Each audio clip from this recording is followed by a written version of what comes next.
आप देख रहे हैं सिटीजन वाइज, मैं हूं शब। सिटीजन वाइज में वक्त हो चुका है दिन भर की तमाम खबरों पर नजर डालने का, तो आइए देखते हैं क्या है आज की खबरों में। PIM चीफ असदुद्दीन ओवैसी ने हैदराबाद लोकसभा सीट बरकरार रखी है। वो 3,38,000 से ज्यादा वोटों के रिकॉर्ड अंतर से चुनाव जीत गए हैं। असदुद्दीन ओवैसी ने भाजपा उम्मीदवार माधवीलता को हराकर लगातार 5वीं बार जीत दर्ज की। असदुद्दीन ओवैसी ने अपनी जीत के बाद पार्टी कार्यकर्ताओं और जनता का आभार व्यक्त किया है। उन्होंने कहा है कि मैं लोगों को धन्यवाद देना चाहता हूं, क्योंकि उन्होंने मजलिस को 5वीं बार सफलता दिलाई है। लेकिन माना जा रहा है कि अपनी जीत को लेकर असदुद्दीन ओवैसी खुश नहीं है।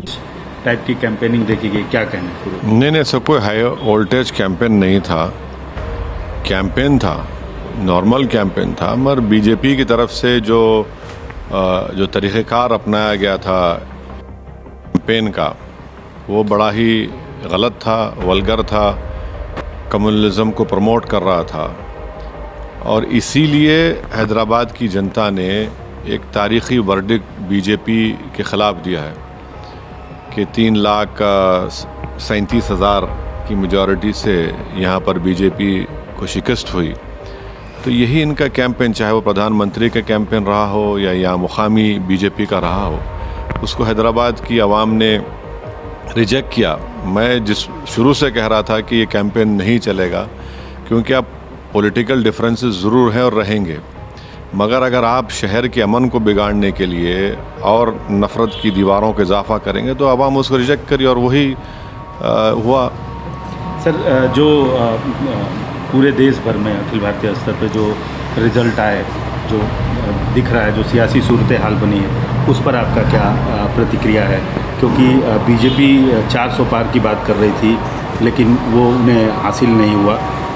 दूसरी तरफ कांग्रेस को एक ठीक ठाक बढ़त मिली है।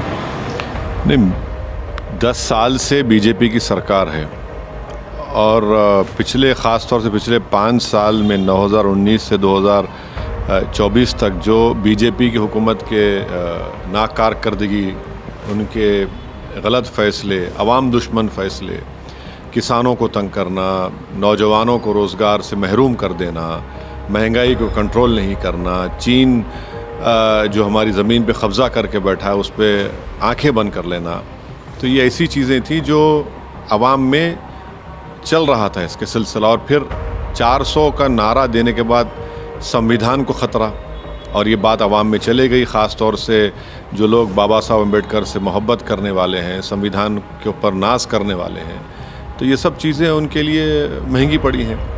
और बहुत से लोग, मुझे लगता है कि जो ये समझ रहे थे बीजेपी नहीं हारेगी, अब आप देखेंगे कल से उनका और ग्राफ गिरेगा। सर, आप प्रेस कॉन्फ्रेंस में भी बार बार पूछा गया, आप क्रेडिट क्यों नहीं देते हैं इंडिया अलायंस को और कांग्रेस को इस सियासी सूरत हाल के लिए? मेरे ख़्याल से जो माहौल था देश में, बीजेपी को इतनी भी सीटें नहीं आनी चाहिए थी। उनको हम लोग, अगर ये लोग सही काम करते तो 150 में सिमट देते हैं लोगों को। तो ये मेरा मानना है, क्योंकि इतना ज़बरदस्त माहौल था बीजेपी को हराने के लिए। मगर बहुत से लोग चाहे बोलिए अब तो खैर अब पोस्टमार्टम कर रहे, ऐसा होगा, मगर ये बेहतरीन मौका था। आप ये कहना चाहते हैं कि इंडिया अलायंस ने ठीक से घेरा नहीं? अगर आपकी राय लिए होते या आपको नहीं, सवाल मेरी राय का नहीं है। सवाल मुझे साथ लेते या नहीं लेते, मुझे से कोई फ़र्क नहीं पड़ता।